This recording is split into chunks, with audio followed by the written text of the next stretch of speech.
La fermeture du site de Renault-Billancourt. À l'issue du comité central d'entreprise de la régie, tout à l'heure, on apprend que les négociations sur le plan social de reclassement des salariés commenceront dès vendredi.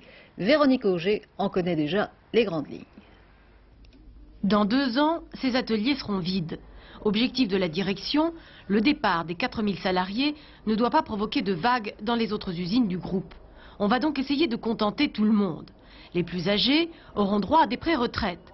Les autres se verront proposer des postes ailleurs, dans l'un des établissements de la régie, à Flins en particulier, où l'on envisage de faire tourner les chaînes 20 heures sur 24. Dernière proposition, elle concerne les salariés étrangers. Ils sont 60% à Billancourt. Ceux qui accepteraient de rentrer dans leur pays recevraient d'abord un capital.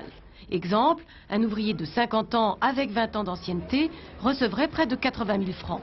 On leur verserait en plus une rente mensuelle jusqu'à l'âge de la retraite.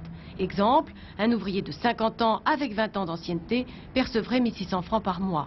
Si certains s'obstinent à ne pas vouloir saisir les chances qui leur seront proposées, les offres d'emploi qui leur seront proposées, et qui seront des offres d'emploi convenables, il est clair qu'à ce moment-là, ils seront licenciés.